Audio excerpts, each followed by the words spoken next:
Pessoal, boa tarde.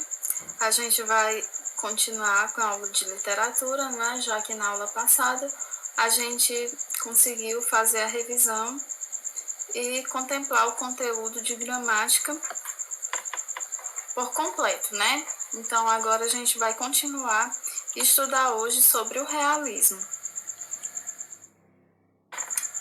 Realismo, gente, como a gente está vendo uma sequência, né? Também foi um movimento estético, é isso exatamente que a gente está vendo, que se dividiu, né? A literatura se divide entre esses movimentos, ou seja, o que é que marca? Quando a literatura ela se reinventa, não é? Esses movimentos é a reinvenção da literatura. Quando surge um novo modelo de se fazer essa literatura, as artes, né? Alguma coisa que de certa forma causa um forte impacto nessas artes. Isso aí a gente vai chamar de movimento estético, de escolas, as escolas literárias são marcadas por isso, né?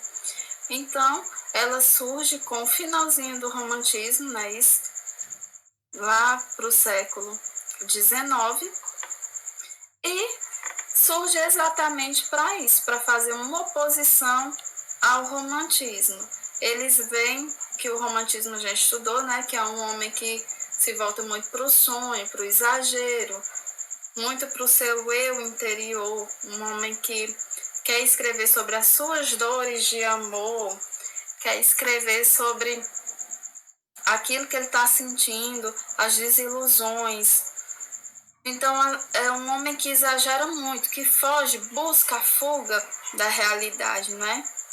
E o realismo, como o nome já nos diz, ele busca uma literatura que imite, meio que uma imitação à realidade. Ele quer uma coisa mais próxima à realidade possível. Enquanto no romantismo a gente vê um homem que diviniza a mulher, né? Coloca a mulher como um anjo inacessível. Aqui, no realismo, eles vão olhar e vão dizer assim, não, a mulher é um ser humano, a mulher tem falhas, inclusive de caráter. Aqui a gente vai ver algumas obras que tratam dessas falhas mais à frente.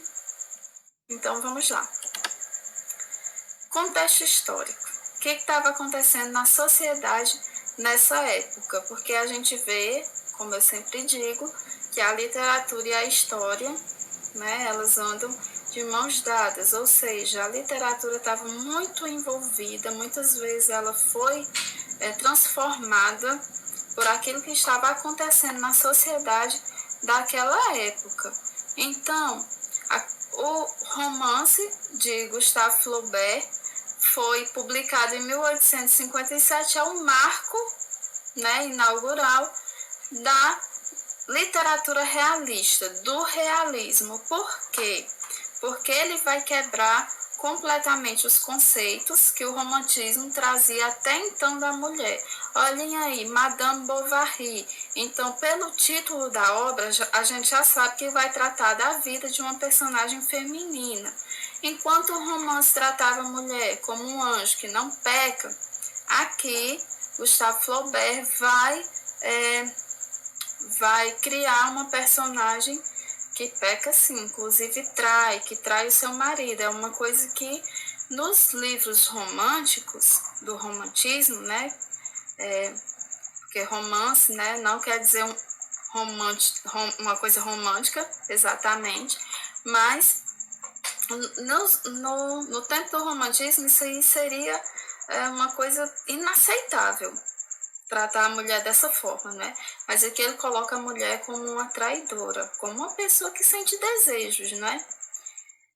Então, também havia o positivismo nessa época, que é basicamente relacionado a conceitos empíricos, que é isso, é você aprender as coisas fazendo, né? Uma coisa mais realista, mais da realidade mesmo. Chegada da segunda revolução industrial, ou seja, o homem estava aí em meio a mudanças na indústria, né? Na urbanização, estava acontecendo as grandes urbanizações.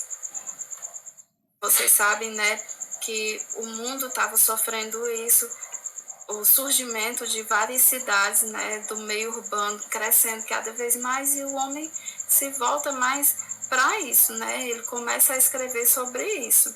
E a teoria evolucionista, ou seja, gente, aqui a gente vê que é um homem marcado pelo pensamento, pelo racional. É um homem mais racional, é um homem que busca mais as leituras, ele quer aquilo mais real possível, ele não foge da realidade. Tanto é que ele vai buscar a ciência. Ele tem cientificismo, né? Que ele vai buscar explicações para a ciência. Ele quer explicações exatas. Ele não quer mais acreditar em destino e muitas vezes o que a religião pregava. Então é um homem que quer a realidade a todo custo. Aqui a gente vê algumas características do realismo.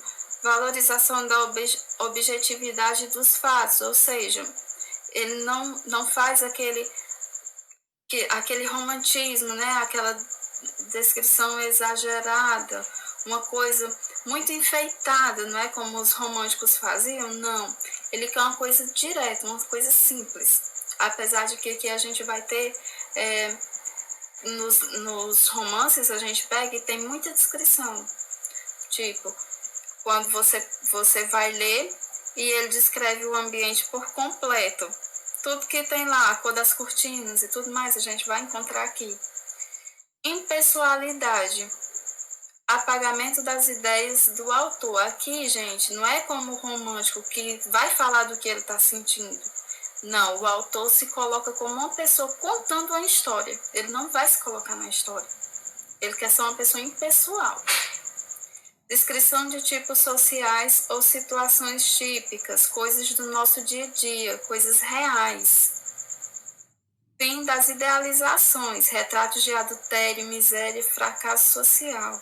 Enquanto o homem do romantismo vivia num conto de fadas, o realismo vai trazer aqui, vai dar um tapa com luvas de pelica, né? E vai dizer, não, nossa sociedade é cheia de problemas, eu vou falar e vou retratar essa sociedade, não vou enfeitar mais nada. Prevalência das formas do romance e do conto. Frequentes críticas a hipocrisias da moralidade da nova classe dominante, a burguesia, ou seja, eles vão criticar muito a burguesia. Como? Críticas diretas? Muitas vezes sim, mas muitas vezes vão dar pequenas alfinetadas. Em alguns livros, algumas obras, você vai ver que o autor coloca como o homem burguês, né, como um homem interesseiro, um homem que só visa isso, amizade só por interesse, para subir na vida, para roubar a mulher do outro. Ou tem livros de alguns autores que induzem a mulher a ficar com o homem que tem dinheiro. O marido induz a mulher a iludir o homem que tem dinheiro para depois pegar os bens dele. A gente vê isso. Ou seja, é uma nova forma de literatura surgindo. Coisas que antigamente eram tidos como feio. É feio tratar isso no livro, não pode. Agora eles escancaram, né? Aceitação da realidade tal como ela é, em oposição aos anseios de liberdade dos românticos. Os românticos sonhavam muito, né? Esteticismo, linguagem culta e estilizada, escrita com proporções e elegâncias. Não é porque é uma coisa, a gente vai falar de temas que são feios, digamos assim, né? Que a gente vai escrever de qualquer jeito, não, viu? A escrita aí também era na norma culta, era uma escrita bonita, com poucos erros de grafia. Tentativa de explicar o real, recorrendo muitas vezes à ciência ou ao determinismo aí, que a gente viu lá atrás, era um homem que buscava a ciência. Abordagem psicológica das personagens como composição da realidade que vem. Gente, olha, no romantismo a gente viu uma personagem que ele ou era bem, ou um personagem era bom, ou um personagem mau, né? Era bom ou mau. Aqui a gente vê um personagem com o psicológico mais trabalhado, que ela pode fazer com que você goste dela no início do livro e lá no final você passe a detestar, no meio você passe a detestar e depois passe a gostar outra vez, entendeu? Eles trabalham psicologicamente melhor esses personagens, enquanto no romance você de início já sabe quem nos românticos, né? De início você já sabe quem é o o bonzinho, quem é o vilão, né? E vai até o final dessa forma. Aqui não. Aqui eles fazem um personagem com a carga dramática muito melhor trabalhada. Os principais autores dessa época, Gustave Flaubert, como vocês viram, né? Charles Dickens, essa de Queiroz já teve muitos embates, né, com um escritor brasileiro aqui, porque já naquela época, né, eles escreviam e trocavam artigos e tudo, e nesse tempo já existia plágio, né, inspirações. E aí, essa história aí eu conto em sala de aula, tá certo? Para o vídeo não ficar muito grande. Gadman Chopin, Machado de Assis, Raul Pompeia, Arthur de Azevedo, Aloysio de Azevedo. Dentre esses nomes aqui, tem alguns famosos brasileiros, né? Eu acredito que o mais famoso seja Machado de Assis. Eu acredito que todo mundo já viu em algum lugar, inclusive aquele trechozinho que eu falei do esposo, que acaba influenciando a mulher a dar esperanças a um homem rico da sociedade, para que ele subisse na vida através disso e entrasse na sociedade também para depois pegar os bens desse homem, é uma obra do Machado de Assis, chamado Quincas Borba. É um livro chamado Quincas Borba. Então, se vocês tiverem curiosidade, depois vocês procurem, tá certo? Então, a gente fica por aqui e até a próxima. Beijão.